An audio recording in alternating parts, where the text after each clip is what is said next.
এরপরে প্রশ্ন, এই মুহূর্তে আমরা মুসলমানরা যারা বিশ্বে নির্যাতিত, অপমানিত এবং খুব কষ্টে আছি, ঈমান রক্ষা খুব কঠিন, কেন আমরা মুসলমানরা একত্রিত হতে পারছি না, যেটা ইহুদি খ্রিস্টানরা একত্রিত ঈমান ঠিক রাখার জন্য?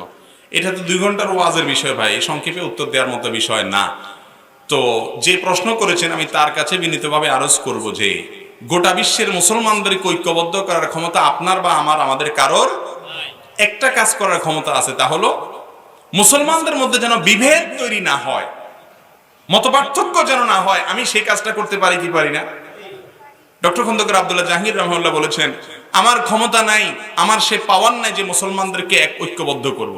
তবে একটা সুযোগ আছে আমার হাতে, সেটা হলো এমনি মুসলমানদের মধ্যে আগুন লেগে রয়েছে, আমি আগুনে আবার ঘি ঢাললাম না, কেরোসিন ঢাললাম না, এই কাজটা আমি অন্তত করতে পারি। পারা যাবে কি যাবে না?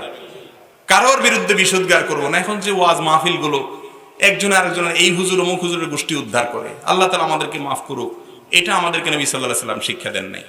সুন্দরের প্রচার করব, অন্য মতের মানুষের প্রতি শ্রদ্ধা রাখবো, ভালোবাসা রাখবো, সমীহ করব, কারোর বিরুদ্ধে কুৎসা রটনা করব না।